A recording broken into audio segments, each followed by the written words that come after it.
Hey everybody, I have read your papers on the strategic planning, integrated literature review, and provided feedback to you on your paper and in your rubric. This is a complex assignment. There's a reason that it's worth 125 points.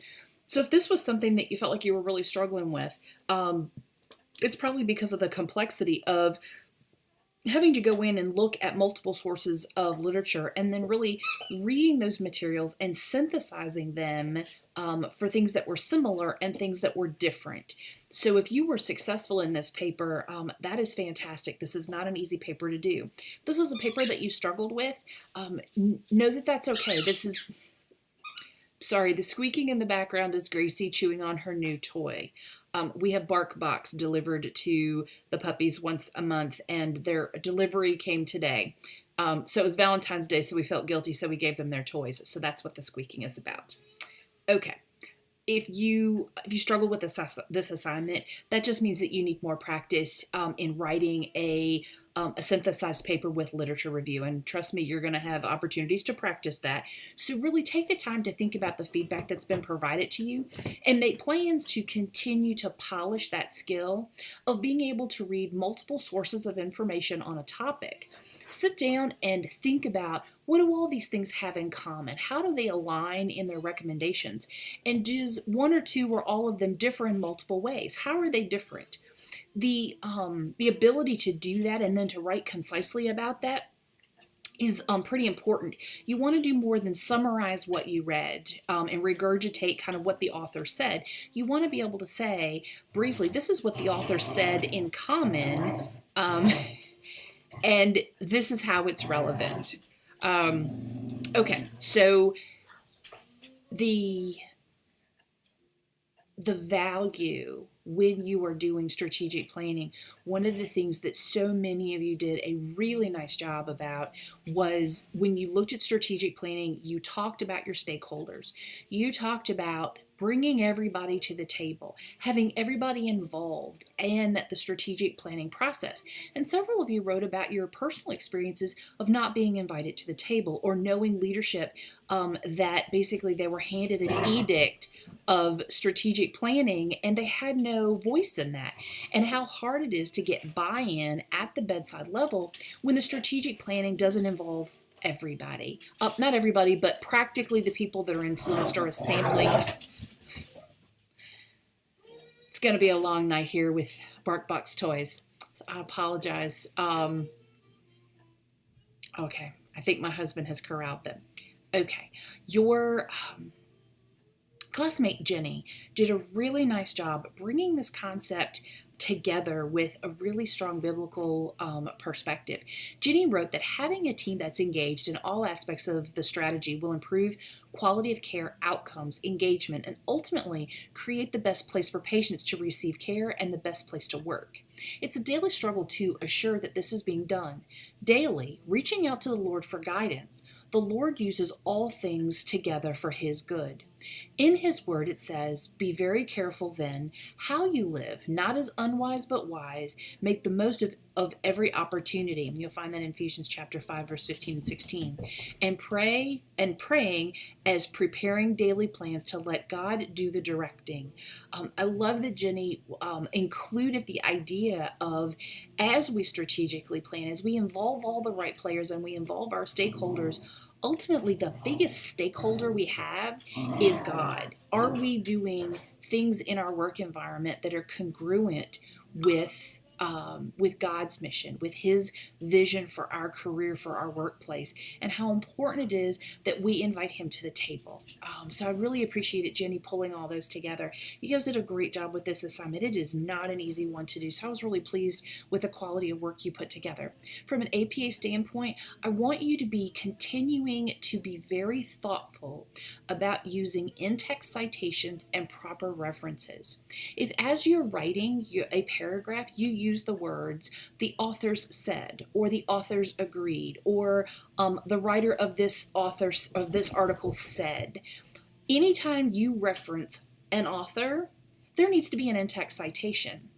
in the vast majority of your academic work, you're not going to include the name of the article in the body of a paper. You're going to occasionally, if you've been asked to do an in-depth review of literature that requires citing of the articles, you may have to do that, but that's normally in a published situation. Very rarely are you ever going to need to do that in an academic setting. So instead of writing the name of a article along with its author, you're going to just put the in-text citation. The idea is not to regurgitate what you read, but to be able to synthesize what it is that you've read and how it's relevant to the topic of that you've discussed.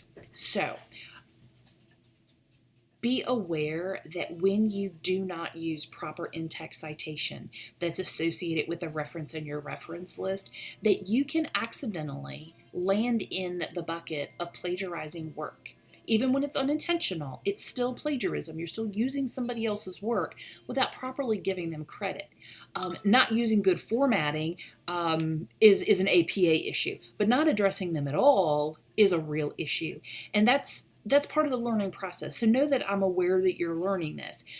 But as you move through this, remember to properly cite the work of the authors that you're working with. Okay, so next week you've got 2 assignments. There's a short paper on power. Clearly, I'm living in the world of power this week. So your short paper is 2 to 3 pages. You need a cover sheet, you do need a reference list, but the idea in this paper is just for you to talk about power in your own experience, in your nursing experience, and then talk about how congruent that is with your biblical worldview. Does that align with your faith practice? Be thoughtful about this, but don't make it more than a couple of pages, folks. The idea is just to get you thinking about the topic, not for you to do some crazy deep dive. So write concisely, try to keep it within that 2 to 3 pages, and just move on. The second part of your assignment this week is to begin to do, but to conduct your annotated bibliography that's going to be used to write your final paper for your Christian nurse leadership paper. Your annotated bibliography should only include scholarly articles with a full reference and a 50-word summary, and they should occur in alphabetical order, just like your reference list, and include 10 to 15 sources. Your textbooks are excluded. The Bible is excluded. You're likely to use your textbook and the Bible in your final paper, but that's not the purpose of an annotated bibliography. An annotated bibliography is to begin to gather sources that are related to your topic. So before you go into the literature, I want you to go in and listen and read the instructions of this assignment and write down some key words. What are some things you want to highlight in your in the body of your paper for this Christian nurse leadership paper that you want represented in your literature search? So if you don't read the instructions for the assignment, then when you do your literature review, you're going to be pulling things that aren't relevant. So start with the assignment that is going to be due in week 8.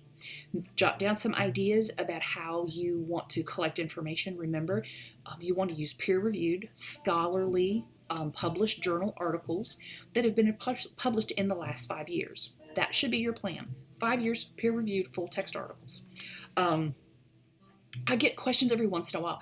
Your annotated bibliography is 10 to 15 sources. And then you look at your paper, and it's like, well, Dr. Hudgens, it's only 5 or 7 references that I'm required to have. I know. The idea is to get a larger sample of what you're looking for, and then as you begin to write, you're going to weed through those 10 to 15 original sources and pick the 5 or 7 of the best of those sources. It's okay if you use every one of them if you want, but know that the idea is to get a global or a big picture view of your topic and then whittle down to essential sources once you've educated yourself on the topic and sifted through the things that you found. Do this work well now. If your annotated bibliography is not well developed and you haphazardly throw it together, I am not likely to know at this point that it wasn't as rigorous as it needs to be, because I'm not going to know whether you were able to match it up with your paper until week 8, and the two don't jive then, and then you're going to be struggling, because they do need to be pretty congruent. You don't have to use all of them, but they need to be very similar. It's not unusual to even have, as you do your research, to add things to your annotated bibliography list. Just know that the effort you do now buys you time to develop your ideas and to collect literature and really think about it, and then be able to write a good paper. And in week 8, you won't be driving yourself nuts trying to find good articles. You'll already have them. So stay out of harm's way, 10 to 15 articles, full reference in APA formatting, 50 words-ish of a summary of what that article is about and why it's relevant, and then just move on. Don't make yourself nuts over this. Know that I'm here. If you're struggling or you're having questions, please, general who, what, when, where, how kinds of questions, use the annotated the Ask the Professor link. Things that are personal to you, to your own experience or to your grade, or something you're just struggling with personally, send me an email. Again, I know online learning can feel like you're out on an island by yourself. Please know that that is not the case. I am here. I'm happy to support your journey in this course and address any concerns or questions you have. I hope that you are well. I hope it is a little bit before 8 o'clock on Valentine's Day, so I hope wherever you are that you are feeling loved and you are feeling blessed by whoever's in your bubble that loves you. So I'm going to go finish my Valentine's Day evening with my handsome husband and hope these puppies go to sleep so I can watch a good movie. You guys take care. Be in touch if you need anything.